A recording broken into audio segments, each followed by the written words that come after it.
afternoon, everyone. I was about to say good morning, but it's afternoon. Good afternoon, everybody.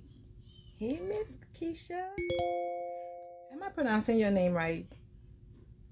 Am I pronouncing it right? If I'm not, give me the what they call it, phonetics. Is that the word? Is that even the word?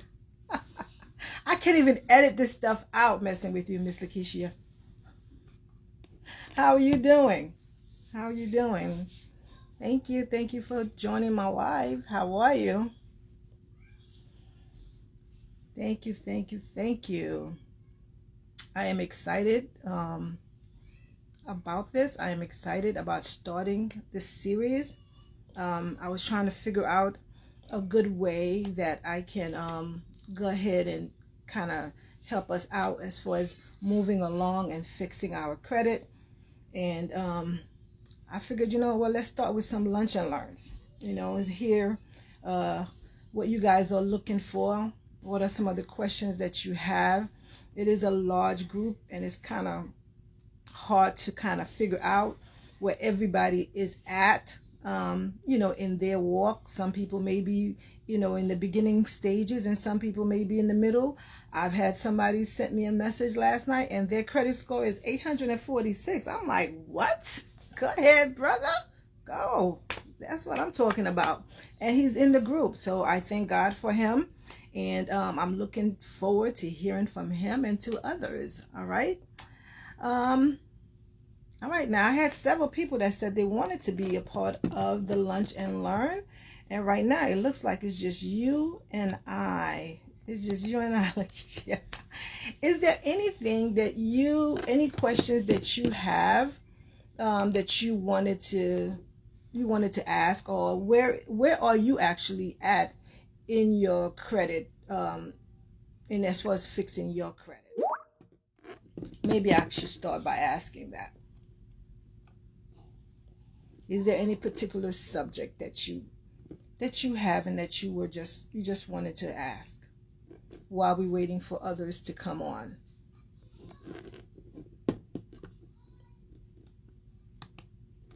Anything that I can help you with?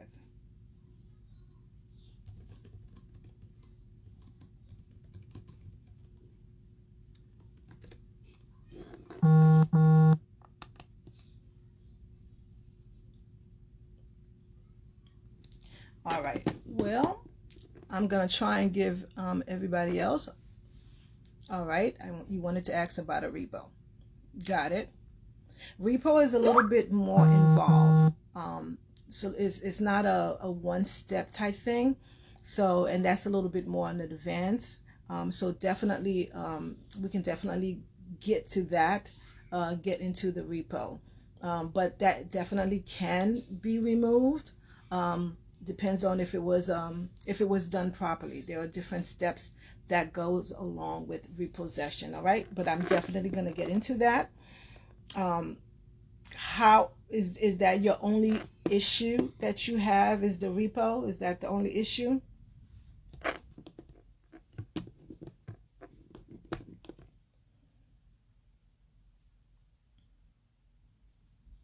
If it falls off, once it's off your report, it is off your report. The only thing that we kind of hoping for is it about to fall off because the statute of limitation is about to be up? Is that why? Because if it's because of the statute of limitation, once it's off your report, it is off your report.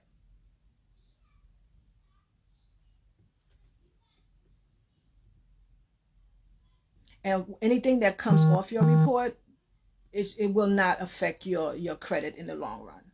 All right. It's just like with a bankruptcy. Bankruptcy is due to be there on there for like 10 years. After once the 10 years is up, it needs to fall off, and it will fall off, and it does not affect it doesn't affect your scores. All right. But now we've had these little greedy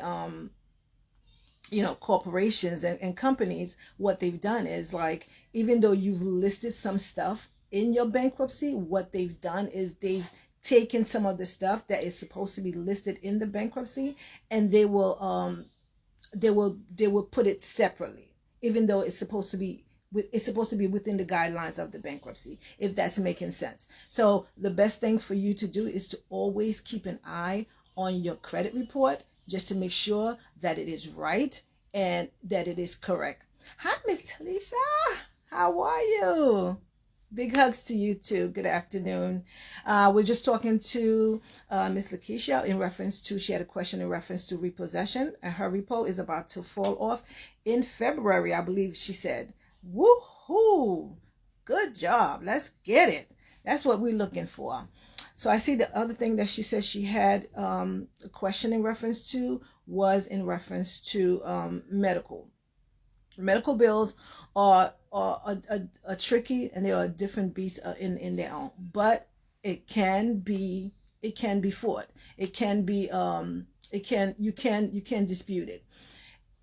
Simple fact, because I don't know about you. I've went through medical issues, right?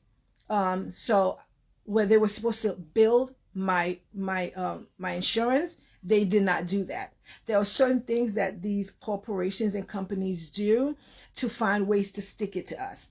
They don't send their bills on time. They have the certain amount of time that they are supposed to report it, to turn in the bills to the from the physician to your insurance, and they don't do that. So one of the things that we do fight is to say, hey, look, I had medical at the time, and they were supposed to bill it to medical. I've had several people that have had Medicaid. It was supposed to be billed to Medicaid. Some of the stuff, they don't send the stuff on time, and because it's not being sent on time, the insurance company will reject it. And so what they do now is they try to stick it to you. And according to the law, that's illegal. They're not supposed to do that. So what you're going to do is, if it's medical and you had insurance at the time, then the next thing you want to do is to let them know, write them in your letter, let them know this was supposed to have been billed to my medical. If you still have the medical, this is my medical. This is where it should have been billed to. That's between you and them. I pay my premium. I pay my deductible. This is who's supposed to pay for it. If you didn't do what you're supposed to do on time, that is not my problem. All right. And so I do have letters that help out with, as far as us writing to them. So every situation, whether it's the repo, whether it's medical, there is a letter for each and every single one of those scenarios. All right. There are ways to get around each and every single one of those scenarios. And that's what we're going to get into, the step by step. All right. In what to do, what we're looking for, understanding, right? This is one of the things I was going to get on and start talking about, but we asking questions. So then we're getting right into it. But the credit bureaus, that's how they make their money. They make their money by selling our information. Us having bad debt, it is very beneficial to them. So it does not benefit them to take that stuff off, even though that is our right. That is what they're supposed to be doing, even though that is what they are technically there for. They are privately owned company. Their whole thing is our data, our bad debt is how they make their money. That's what, so they count on that. So they have like I guess you can say, it's like a conflict of interest.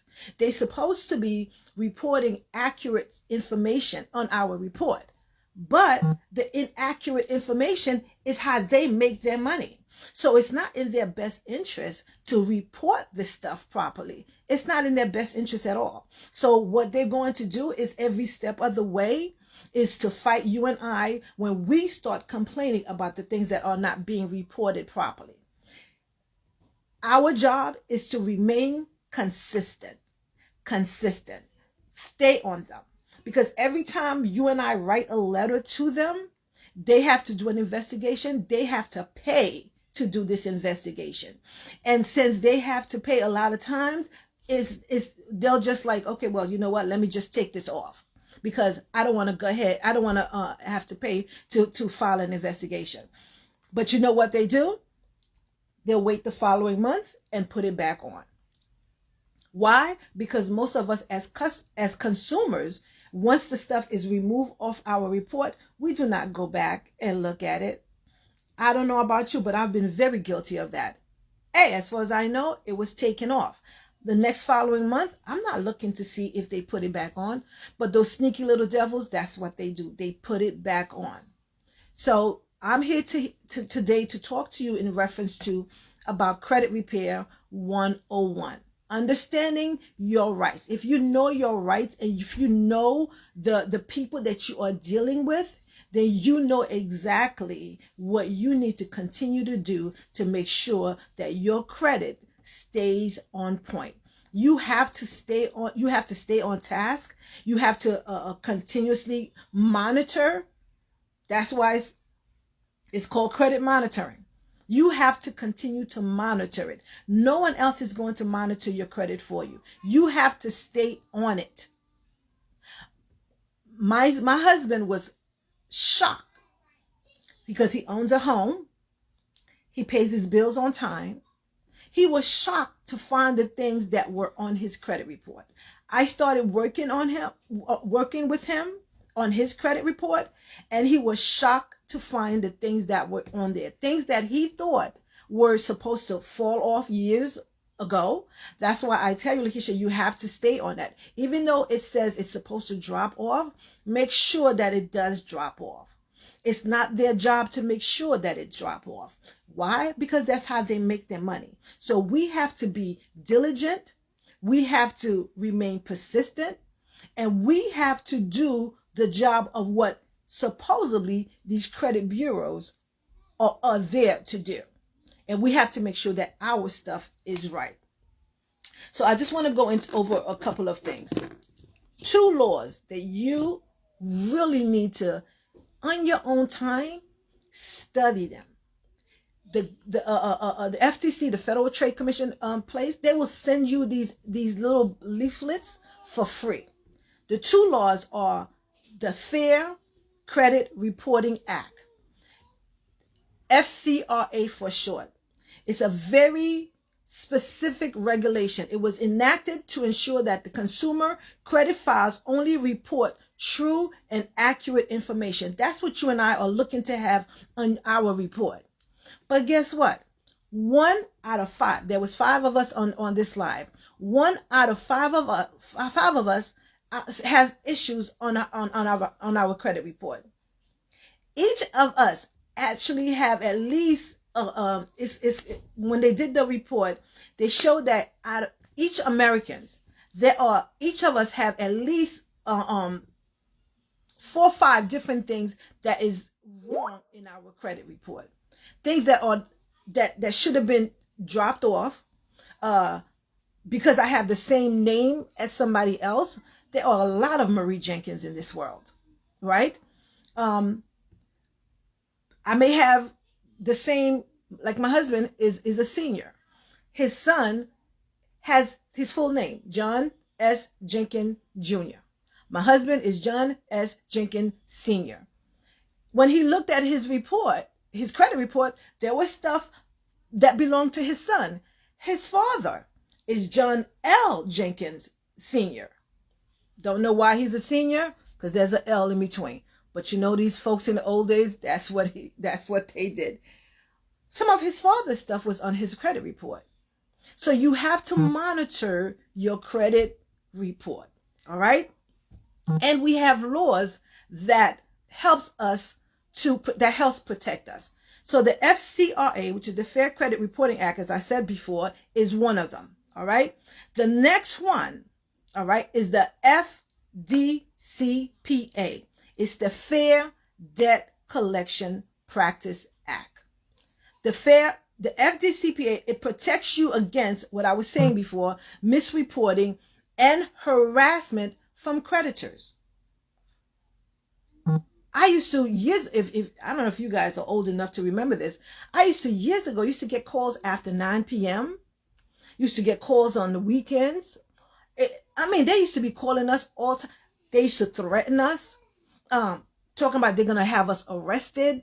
They're gonna take us to court. I had a collection agency call me one time and was like, and as you can see, I'm getting flashback. You can't borrow it from somebody else. I was like, sir, if I could borrow money from somebody, it certainly wouldn't be to pay you. It would be to pay to buy food for me and my children.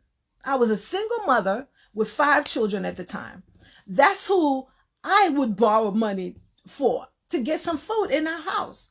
Well, you can't borrow it from a neighbor. I mean, you can't go sell something. I mean, this guy was going in.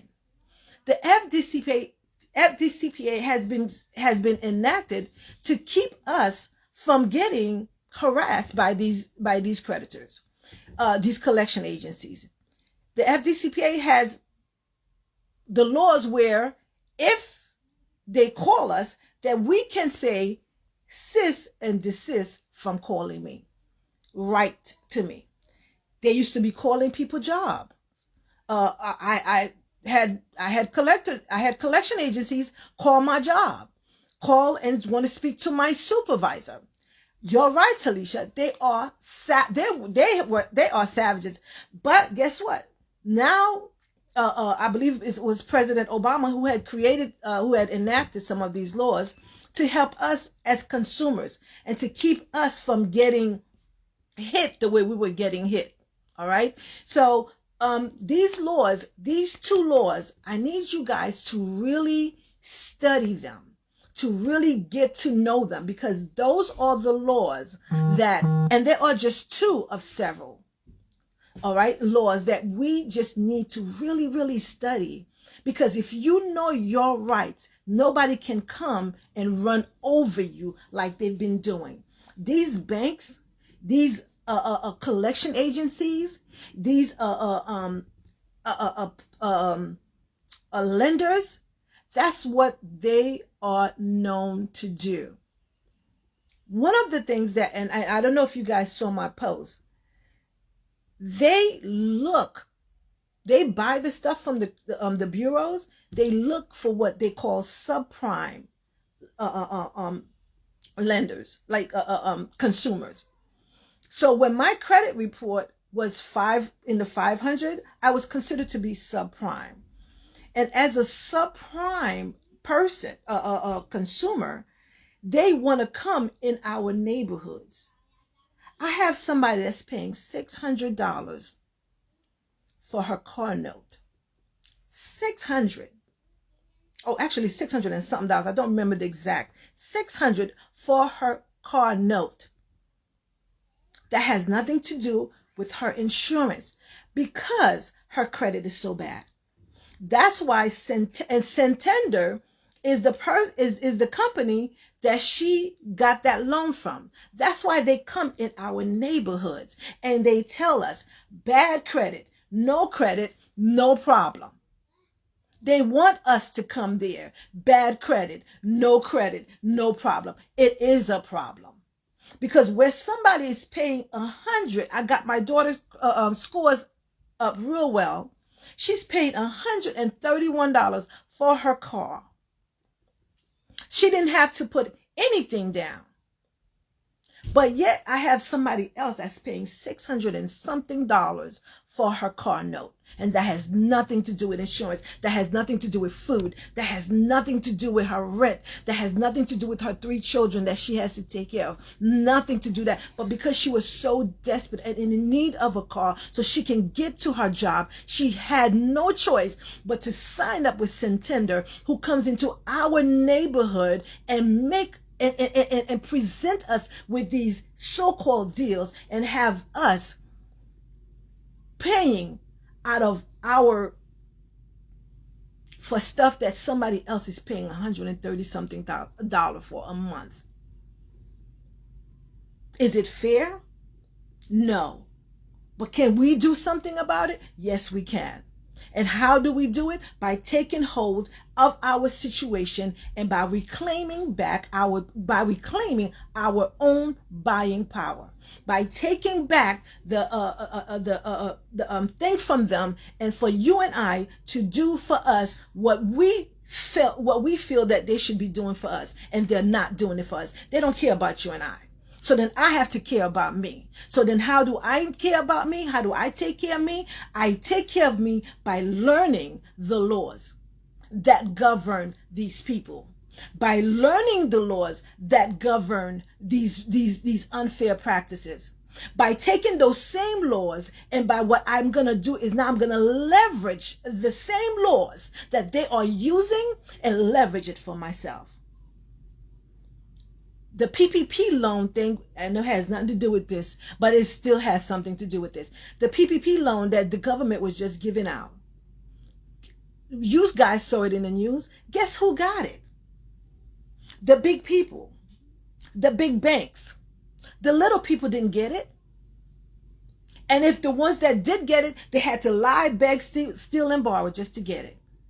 And that's what angered me so much when I saw my credit report, that made me want to do better. That made me now want to help my brothers and my sisters and say, hey, look, let me now show you a more excellent way.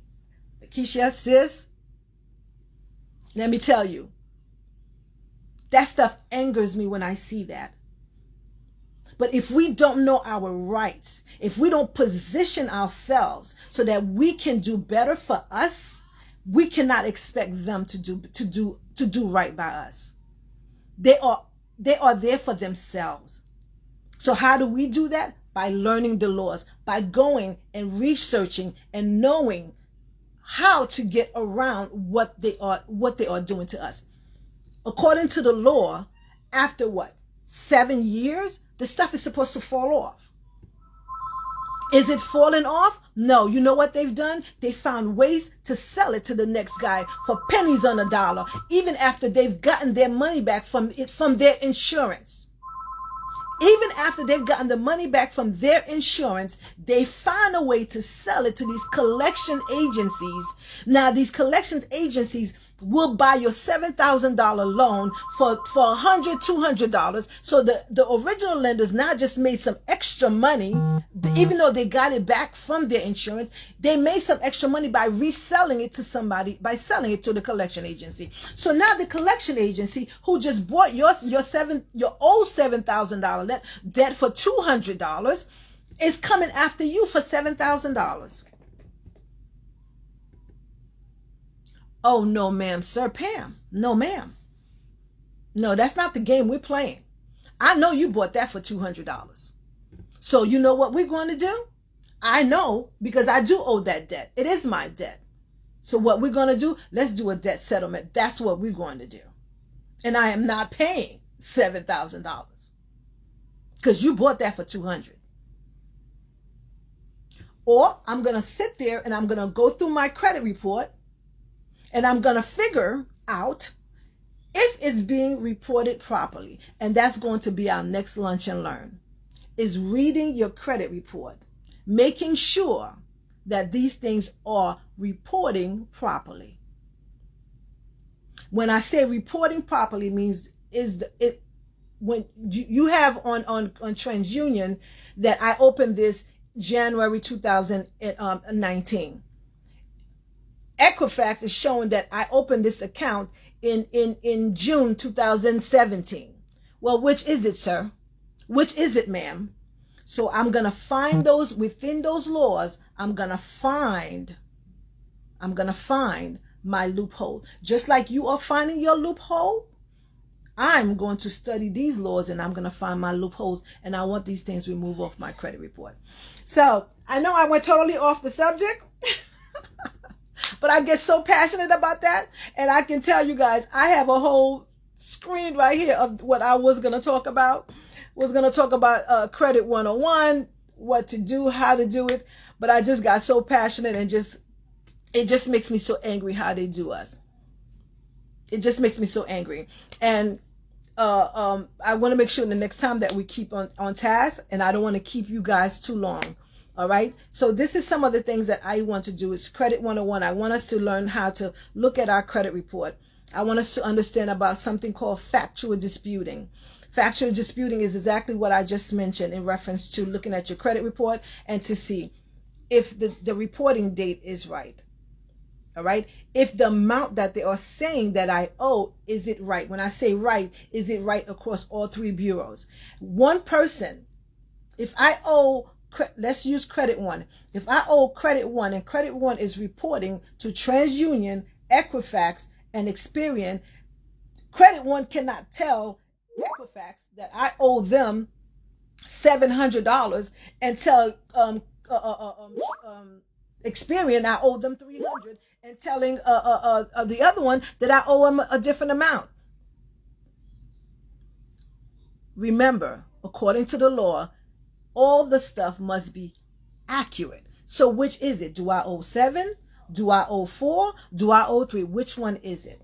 So I'm going to teach you guys about factual disputing, looking at your credit report, look at it all across the board, and how to factual dispute. I'm going to teach you guys about going to there are other bureaus. We only know and talk about the 3. There are other bureaus. So I want us to learn about the different bureaus. I want us to understand about freezing the other bureaus. Because when TransUnion, Equifax, and Experian are supposed to do investigation, they're supposed to go to Credit One, but they don't go to Credit One to do the investigation. They go to their other little friends so that they can keep you and I in bondage. So I'm gonna teach you guys about letters, about freezing the other bureaus like LexisNexis, CallLogic, ours. There are so many of them. If you owe a bank, let's say you had some bank account that closed up, there's check systems. I'm going to teach you about writing them, freezing all these accounts so that they cannot talk to the three bureaus. So then they are forced to do an actual investigation. I'm going to teach you guys, if you write to them, they do not respond. What are we to do? What is the next step? So we're going to go step by step, how to dispute, what to dispute, and when to not dispute. Not everything that's on your report that you see is negative needs to come off. I'm going to teach you about that too. All right. So I thank you guys for joining my Lunch and Learn. I'm so sorry. I have this whole notes thing here and I totally went left. I get passionate. I do apologize about that. But tomorrow I'm going to make sure we stay on task. Lakeisha, definitely hit me up in reference to some of the questions that you had. All right. And definitely can start working on getting you guys these letters that helps you to start disputing your stuff. All right. Thank you so much for joining my Lunch and Learn. That was more a rant. Thank you so much for being a part of my rant, not my Lunch and Learn, my rant. And I look forward to seeing you guys tomorrow again at noon. All right. And I'm definitely I have my VAs that are on